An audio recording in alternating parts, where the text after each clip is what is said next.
Okay, it's time for us to begin. Dale has been bringing us some excellent lectures on archaeology and the prophets. I wish it had 2 hours each day instead of an hour. I didn't expect him to get done. But because of that, and it's voting season, we're going to take a poll here in a few minutes. I'll let Dale explain the poll in order to do what will serve you best.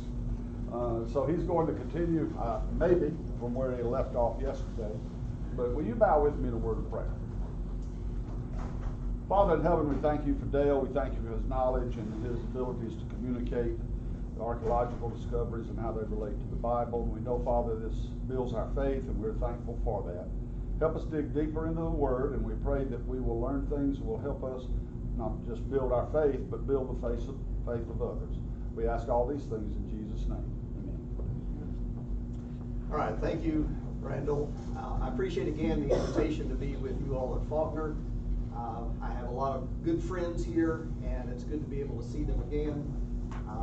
Seems like even though I went to Freed-Hardeman, I think I know more Bible faculty at Faulkner than I do at Freed-Hardeman anymore.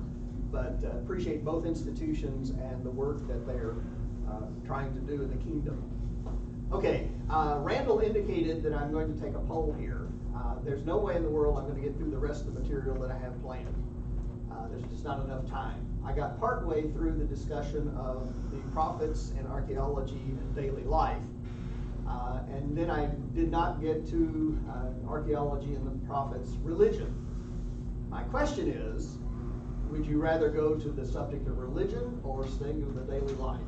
Is there those of you who want to go to the subject of religion, raise your hands. All right, those of you who want to stay with daily life, raise your hands.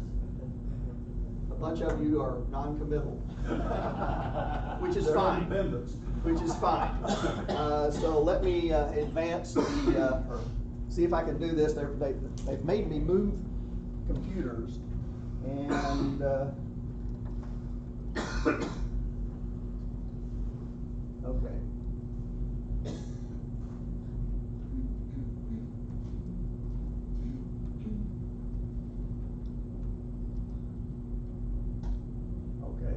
All right, Will. Where'd Will go? Will said he was going to be in here. Let me go get it. What happened to... okay. Oh, found it? Yeah. Okay. You just want me to get up. Yeah. Give you a little exercise. Yeah. Randall, it's like everything else around here is slow. That's right. You talking about me? No, I'm talking about All right, a commercial again before we get started. I encourage you, if you are interested, to have a look at the book that I wrote, Digging Deeper into the Word. This is manuscripts. Actually, this is not manuscript from the speech. These are speeches that I wrote out before I delivered them at the Warren Christian Apologetics Center back a few years ago. And there are some 40 full-color photographs in this, hence the $15 cost for the book. The other one is a book by my father, Adventures from the Pentateuch, where he has taken stories out of the Pentateuch and interwoven archaeology and history and customs and culture and so forth into the storyline and sort of recast the story. He's following the storyline of the Bible. But then at the end of each of the chapters, he has points and pointers where he will suggest some lessons and insights that, and to me, that is the most insightful element of the entire book. I enjoy reading it, but beyond that. And also, feel free to pick up a brochure for the Museum of Archaeology at Harding. If you're ever in the area of Searcy, I invite you certainly to come by and visit us on that occasion. All right, archaeology and the prophets' religion. Now, the first part of this is going to be sort of a theoretical kind of discussion. I did get my degree at the University of Arizona, and hence it was a very secular kind of context. And there's a heavy dose of anthropology, and there are some values to anthropology. It's not one of those disciplines that we should just dismiss out of hand. Admittedly, sort of like everything, we need to filter it and strain it. And there are some valuable things that can give us some insights into what's going on. And so I want to begin with a discussion of the idea of gods and goddesses in the ancient world. The character and rationale of polytheism is one that tries to explain the world. There's a very real sense in which the development from a human perspective of religion, not the divine perspective, but the development as people are looking at the world around them, the world in a sense doesn't make sense. There's a lot of contradictions. Now, you and I live in an age where we have enough scientific familiarity that we can explain a lot of the things, but for instance, why is there suddenly a storm and tornadoes, and then there are other times drought that goes on? And so this seems to be sort of contradictory in the frame of reference of perceptions. Why is there water? Why is there rain? Why are there mountains? Why are there flat areas in the world? And so with these apparent contradictions of life and death and so forth, the tendency was to suggest, because this is sort of the logic within which we work, there must be a god or goddess in charge of these respective representations. So that there's a god of life, there's a god of death, there's a god of fire, there's a god of water, there's a god of the mountains, there's a god of the plain, there's a god of, here God, there God, everywhere God. And that's sort of the proliferation that has characterized human attempts to try to explain the world around us. So it's sort of a primitive kind of science, for lack of a better term. Now, Paul is going to lambast this kind of thing in the book of Romans, chapter 1, as he points out that this is a misdirection of evaluation. But this is sort of with people left to themselves and thinking on their own, thinking themselves to be wise, they became fools kind of thing. The development of polytheism is a fairly natural kind of outgrowth of all of this. So you have these domains of operation. There's a god of the sun, the god of the moon, the god of rain, the god of grain, the god of this, that, and the other. And hence the proliferation of deities. Hundreds, if not thousands, of deities scattered around, some of them unnamed. In one of my books, there's a prayer to a deity in which the individual has suffered something and he doesn't have a clue as to who it is he is insulted. And so the prayer is, to whoever the god is that I have heard, to whoever the goddess is that I've heard, to whoever, and so forth and so on. And it's sort of a blanket kind of declaration out there. And so as we think in terms of the Bible and look at what is going on, there certainly were implied perceptions of regionality of gods. And some of the examples of that would be Jacob's flight from Esau. When Jacob is running away from Esau with a threat that Esau has pronounced when Jacob has taken the blessing, Jacob finds out about this. Mom encourages him to leave and go back to the family at Haran. And as he stops and spends the night, he sees this vision of a ladder on earth and goes to the heavens and angels ascending and descending. And he wakes up and says, "The Lord was here and I did not know it." Now that implies an element of regionality as he's thinking in terms of God's presence. He was not aware of the pervasiveness of God's reality outside of the orbit of whatever he otherwise would have thought in terms of. Then there's Israel's perception of the ark when they take it into battle in 1 Samuel. When they're battling the Philistines and they've lost the first battle and they think, let's take the Ark of the Covenant into battle with us, as if there's sort of an aura around that God will not allow him to be captured and his people to be intruded upon as long as God in the form of the Ark is there. And of course, God's insulted by this because God is a God everywhere. He's not localized in that sense of the term. And so you have this perception of some locale issue, mobility in this case. Similarly, when the Ark of the Covenant gets into the camp of the Philistines hear across the way the rejoicing and the hoopla of the Ark coming into the camp. And they're wondering, what's going on here? What is this all about? And they talk about the God. This is the God that has come into camp, who led the children of Israel through the Red Sea. As if there is a regionality perception associated with God. And then there's Ben-Hadad's advisors in the battle, and this one I find really fascinating, because Ahab is the one against whom Ben-Hadad has fought. Ahab, that notorious king who is the most wicked and corrupt, at least at that point in the history of Israel, and Ben-Hadad has fought against him and lost in that first battle. And Ben-Hadad's advisors say, their gods are the gods of the hills. Let's battle them in the plain, and then we'll be victorious. And again, it's that that idea of a locale that is the domain and primary abode and arena of activity of the divine. And this is a very common kind of idea, and you see remnants of it scattered in various places in the text. This is, of course, in contradiction to what Jeremiah says in chapter 23, verse 23, when he says, "Am I a God at hand, declares the Lord, and not a God far away? Can a man hide himself in secret places so that I cannot see him, declares the Lord? Do I not fill heaven and earth, declares the Lord?"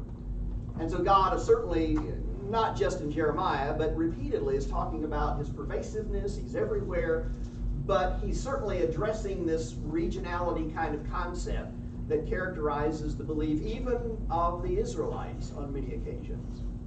So as we think in terms of Canaanite religion, I've entitled this Canaanite Religion 101. Now, I'm fully aware of the fact that what I'm about to tell you is terribly oversimplified.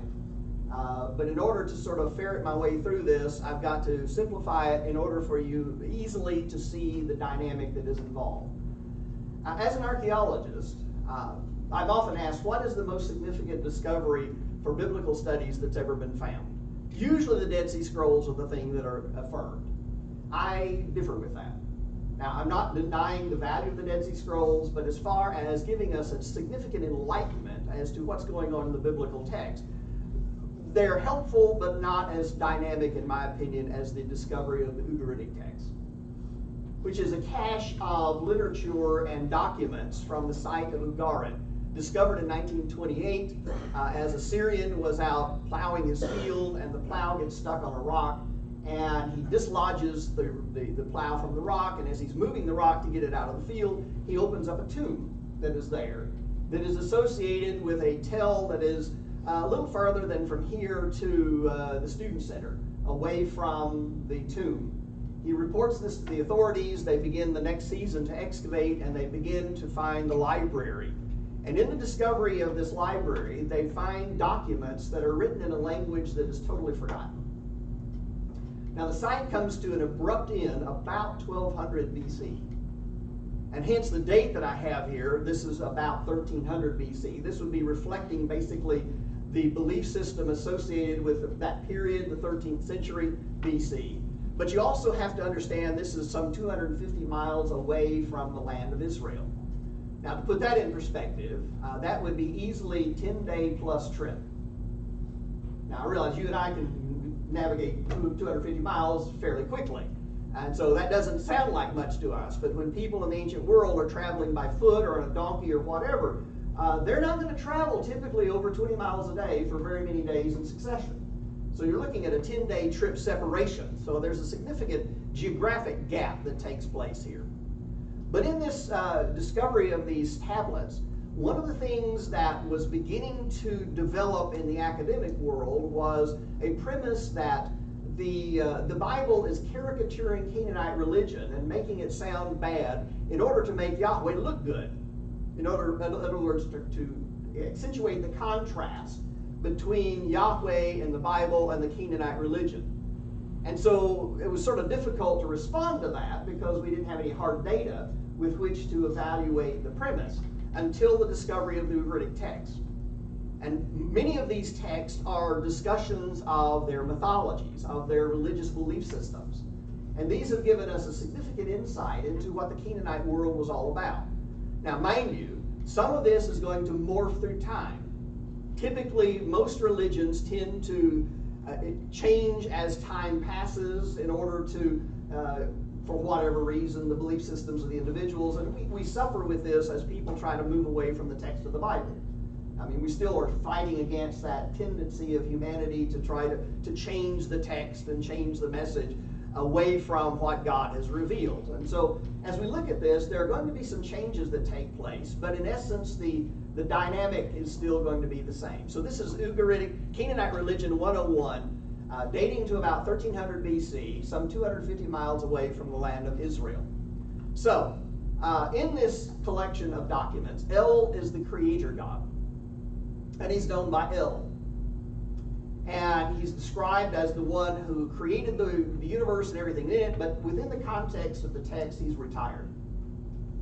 And beginning to where I can really begin to appreciate that. He's retired, but he plays some significant roles as the various gods and goddesses don't get along with each other, and they occasionally have to come to him for his wisdom and insight in order to settle some disputes and give permission for some things and so forth. So he does play a significant role in the storyline, but as far as direct activities associated with humanity, he's out of the picture to a large extent. Now, then there's Asherah. Now, this should sound familiar because we have within the pages of the Old Testament Asherah. She is the mother goddess. Now, these two are married, husband and wife. They're rather productive. And so we're going to look at part of the family tree, and among them are 67 kids, many of whom are unnamed. I'm not going to even attempt to go in the list of names of all these, because I'm not going to say they're unimportant, but this is, again, Canaanite Religion 101. So we're going to zero in on sort of the significant deities that play roles in what's unfolding. Another of the deities is Baal. Now, Baal is the god of storms, rain, snow, lightning, dew, hail, thunder, and you get the drift. If the Canaanite were around today, they would be looking at Baal as what was happening over the last couple of days, and all of that. Of course, you and I don't buy into that, but this would be a manifestation of Baal sending the rain and the storms and the thunder and the lightning and tornadoes and all of that kind of stuff. Now, in some of the texts, the academic world is somewhat divided as to whether Baal is a son of El and Asherah, or if he is another deity that gets imported into this. But there are clearly texts that will talk in terms of him being their son. So I'm going to go with that. And I think that's the dominant kind of portrayal within the texts themselves. Then there is another deity, a female deity, by the name of Anat. And she is a goddess of fertility and war. I find it interesting how many times mythologies will combine these in their mythologies. And then the third deity, specifically I want us to notice, is the god Mot. This is pronounced Mot, not Mot. And Mot is the god of death. This is actually the Semitic word for death itself. And so they, similar to what I referred to yesterday, named the god after what he does. Okay, so he's the god of the domain of death. Now, to complicate matters further, Baal and Anat are not only siblings, but they are also the ones who generate the fertility of the world. Husband-wife, if you will. So it's an incestuous kind of relationship. Now, if you know anything about it, Egyptian religion, this is not unusual. I sometimes refer to the Egyptian family tree as not a tree, it's a post. And so it's a family post rather than a family tree. And they're thinking in terms of the deities, and if you read Egyptian religion mythologies, it's very, very incestuous in its orientation and design. And Canaanite religion is doing the same kind of thing. Now, what happens here? Now, mind you, the mythologies are an attempt to try to explain the world. Now, in the Middle East, and particularly in the Eastern Levant region, there are very distinct rain cycles that typically characterize the rains come in October, and then they basically taper off and almost are totally eliminated by the end of April. Very distinct, almost like flipping a switch. And so the rains will come, and then eventually another period, then the rains will stop, no rain in the summertime, and everything begins to die and everything else. Now, this creates that tension. Why is there a rain period and why is there a dry period? Now, why do animals tend to reproduce, and particularly sheep, goat, cows, under natural circumstances, the reproduction cycle, they're born in the springtime? Why do plants tend to begin to flower and bud again in the springtime, and then in the winter they're going to die? So you have this dying, living cycle that takes place. And so the idea is that there is a deity in charge of these respective arenas of life. Okay, tracking with me here? Now, in the scenario, as long as Baal and Anat are alive, everything's going fine. The reproduction works, the plants reproduce, they turn green, the plants of the fields, you have the grain and the wheat and the barley and the almonds and pomegranates and so forth and so, all of it bears life. Snakes emerge from their burrows, from their hibernation, looking like they're dead in the wintertime, but then they come back to life in the springtime. And then eventually you're going to have the rain stopping. And in the scenario, what's happened is Mot over here has killed Baal and eaten him, devoured him. Now in the stories, what happens is Anat, who is still alive, no longer has her partner. And so things start to die, and the plants start to die, and the rains have stopped, and all of this kind of stuff. And there's a dynamic that comes into play. And one of the stories appears to talk in terms about her being real frustrated, sort of a desperate housewife kind of thing.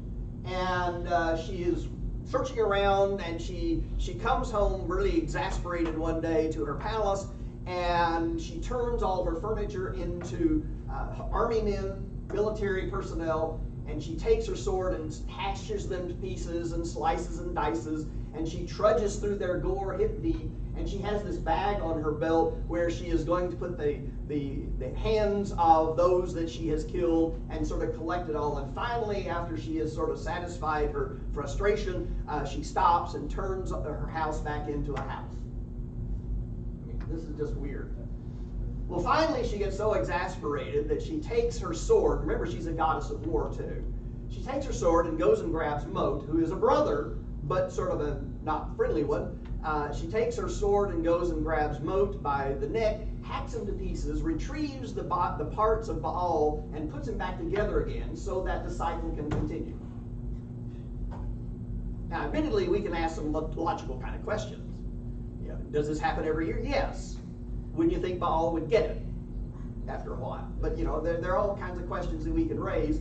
But these are arenas that they don't think in terms of. Again, if you're familiar with Egyptian mythology, this mirrors a lot of Egyptian mythologies of the creation of the world: Isis, Seth, Osiris, and Horus, and so forth, and all of that kind of stuff. So this is not unique to the Canaanite religion.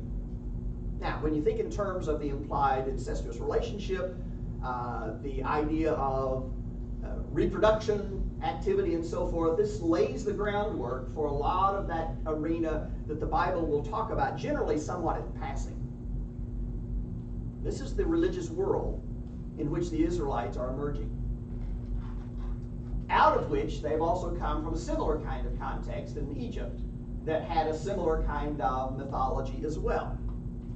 And so as we look at what's going on in the pages of Scripture, it is not some hyperbolized, exaggerated scenario. It fits perfectly well with the kind of thing that is going on. But God is coming along and saying, I am the only God. And if you begin to read the biblical text, the Old Testament text, from the standpoint as sort of an apologetic against the multiple deities, you can begin to see resonances of God's diatribe against various deities scattered throughout the Canaanite world.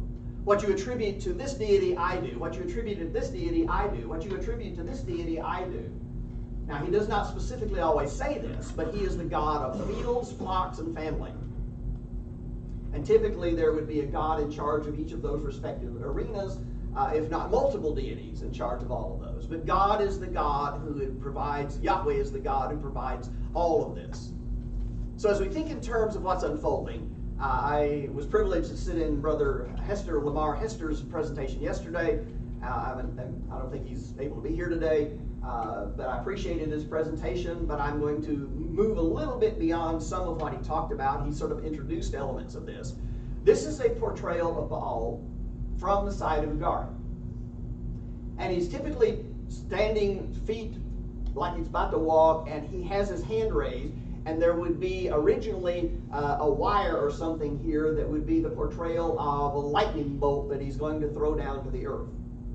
Now remember, Baal is a god of rain, storms, lightning, thunder, and all that. Thunder is described as being his chariot riding through the skies and the wheels rumbling in the skies. And then you're going to have this portrayal where there is Baal standing here with his hand raised, a club over his head. This fragmented stick that he has is a lightning bolt that he's throwing down to earth. He's above the mountains. He's above the sea.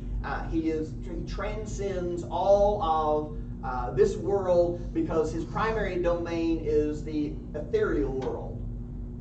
And he controls the moisture depositions that characterize coming down from there.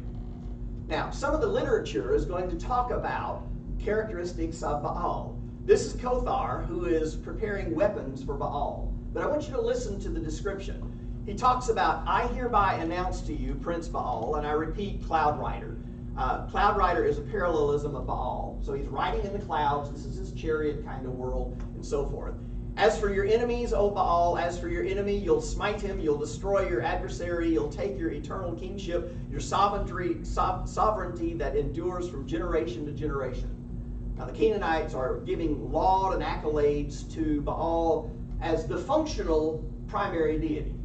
El, while he is in the picture, is largely retired. So all of the petitions go through Baal and to Baal in this, and it's exactly the same that you typically have in the biblical narrative.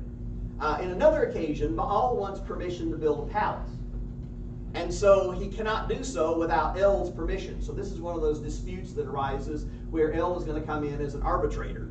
And so he solicits Mom. Of course, moms are always sympathetic to their children. So he solicits Mom to go to El and ask for permission to help intervene on his behalf. And El accepts Asherah's plea, and he responds. And so here's the speech. Let a house be built for Baal like the other gods' houses, a court like the courts of the sons of Asherah. The great lady, Asherah of the sea, replies, Great, now notice the description that she has of Baal, of El. Great indeed, El, is your wisdom. Your gray beard surely instructs you. The respite that is yours alone surely instructs you. For now Baal can send his rain in the due season, send the seasons of driving showers. Baal will shout aloud in the clouds, thunder, shoot his lightning bolts to the earth, and you have all of this description of exactly the kind of stuff that characterizes the domain of Baal. Now this is why the big contest on Mount Carmel becomes so important.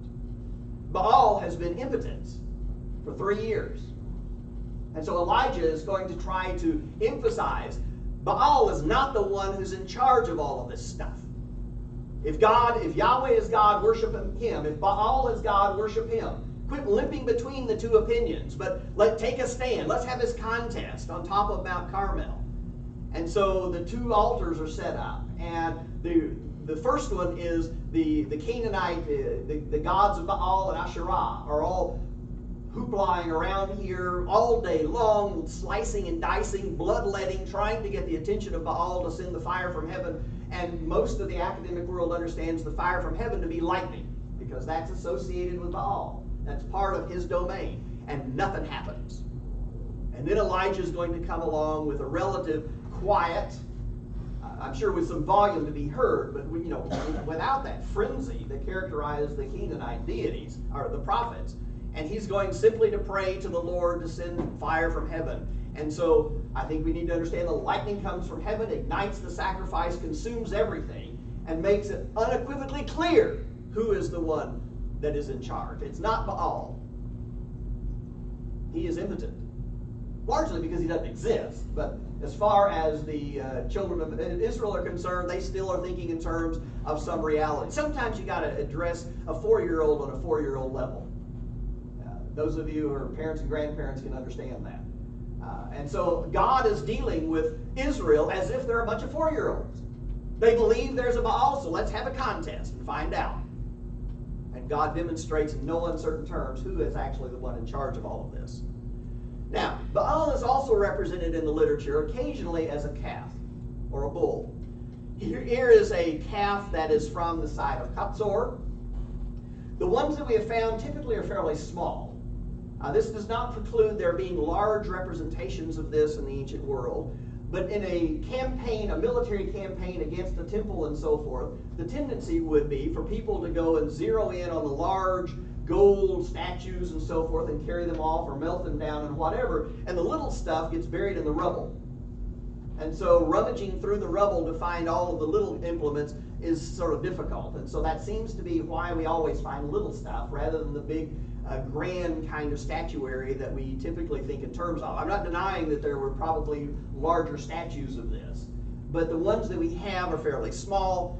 This is about 4 inches high.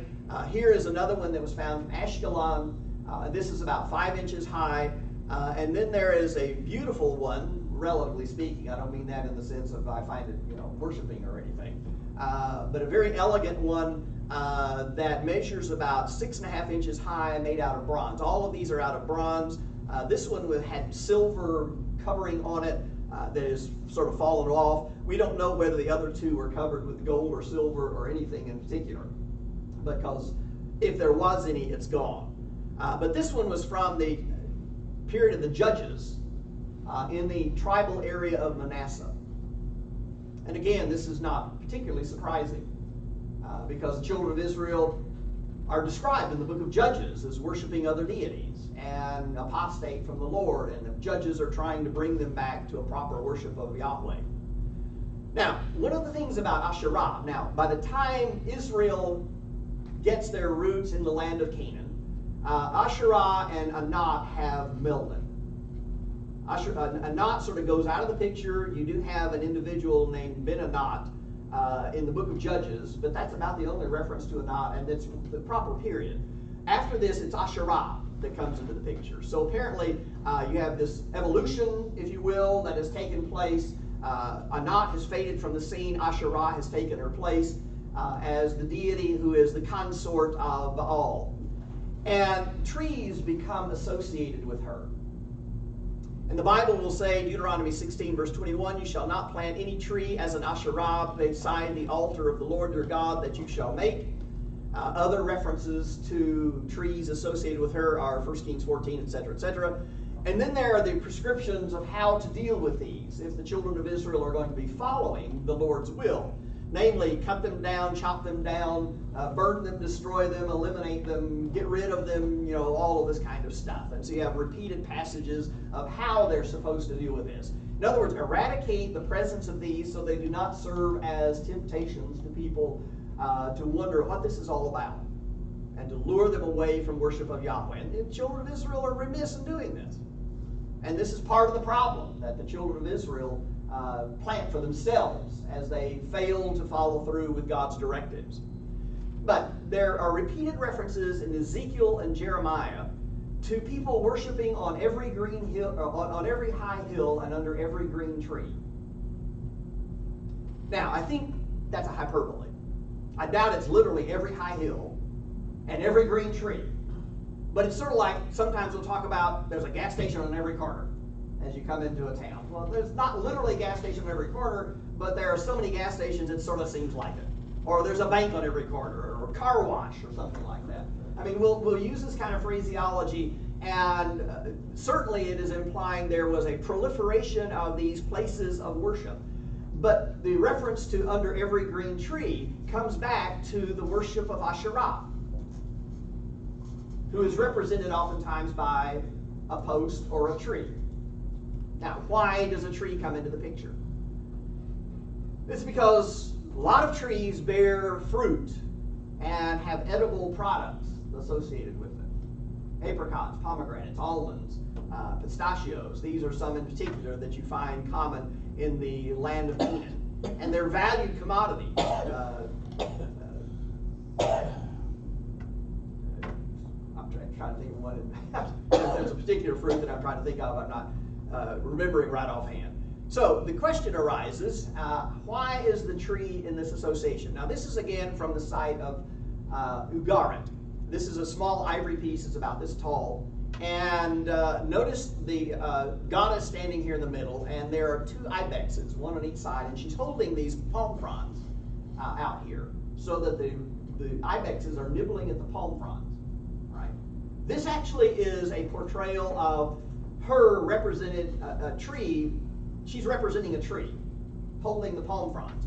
Here is an example from an earlier period where you have the ibexes nibbling on the tree.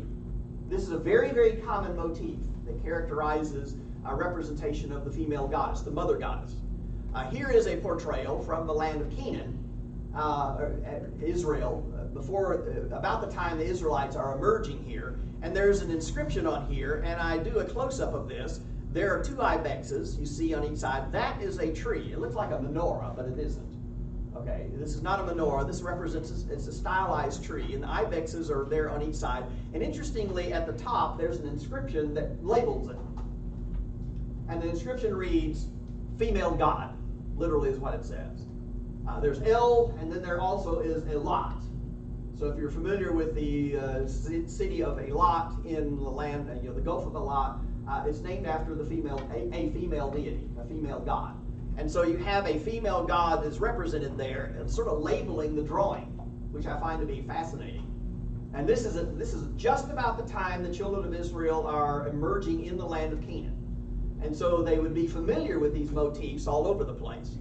Now this one I find particularly telling because it literally portrays the nutritional provision that trees provide.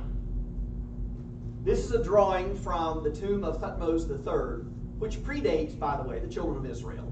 But nonetheless, it is a tomb painting from Thutmose III in the land of Egypt, in the Valley of the Kings. It looks like it's drawn with a Sharpie. I remember when I used to see this, I thought somebody's made this up. And drawn this and are trying to foist it off into the world and present this. Fortunately, I had the chance to visit the tomb of Thutmose III, and I was feverishly looking around trying to find this, and sure enough, it's on the wall. I found it. It's about this tall. It's not very large, the reason it looks like it's made with a Sharpie is because they're not finished with it. The king died before they totally finished the tomb, and so they had all these drawings on the wall where they were going to come back and do carvings and then eventually paint them and all this kind of stuff, but he died before they got to that point, and so they basically sealed the tomb up, and all you're left with is the sketch. And that's what we've got. But what you clearly have is a tree. I mean, undeniably, it's a tree. I've never seen a tree with a breast. I doubt I ever will. But the point is the nutritional value of the tree, and Thutmose III here is suckling the breast of the tree, receiving nourishment, life-giving forces. The point that I want us to recognize is this idea of a tree associated with the female deity, Asherah and Anat, is not unique to just the Canaanites. This is a very, very pervasive kind of motif that permeates the ancient world, and God is coming along and saying, don't do this. I am the one who provides you with all of this. Now, admittedly, there's a challenge of faith there. Because God is demanding something of them that is uncharacteristic of anybody else in the ancient world. In other words, we're not like everybody else. Does that sound unusual? God's people are never to be like anybody else. Now, I'm not suggesting that, we decide we're going to be different just to be different. But God has delineated the criteria by which we are supposed to live. And if we conform to that, we're going to be different from the rest of the world. Dale, do you have a hand up? I was going to say, do you think they got some of these ideas from the Garden of Eden when perhaps. I don't know whether to connect it with that or not, but that at least is a legitimate kind of hypothesis to pose. Obviously, the tree of life, the tree of knowledge of good and evil, the tree of life comes from the garden, so there probably is a motif that characterizes it, but why it suddenly becomes a representation of a female deity, it's human creativity. I don't want to call it ingenuity, but it's certainly creativity. Okay, moving on. Now, a couple of, when am I supposed to end? Randall ran off. Yeah. Who's my timekeeper? Is anybody my timekeeper? What? That's 5 8. Okay, when am I supposed to stop? 20 after? I think 15? Oh, man. All right. So you have 5 after? I like your clock.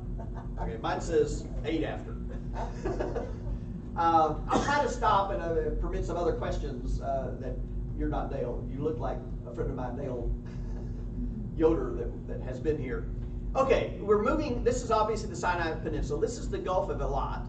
There's the Gulf of Suez. Elat is an Israeli town that's right at the top of this. Why they chose to name it Elat, I don't know. But anyway, there's a lot to be said for that.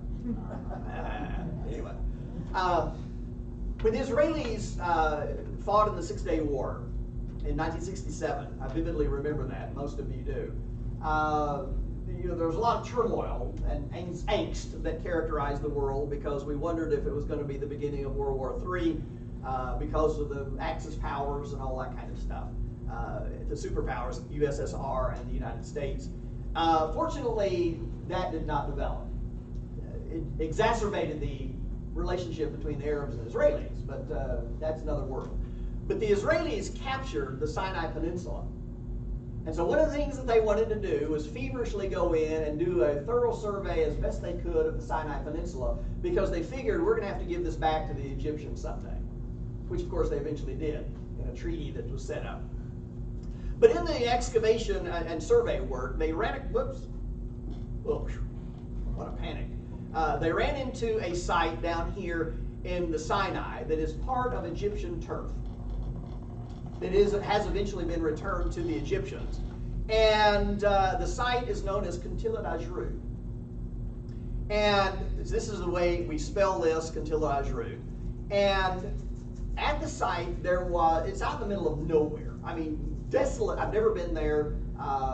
It's very difficult to get to, and they won't allow people normally to go there without armed escorts and permits and so forth. And I don't rank high enough in order to get that kind of stuff.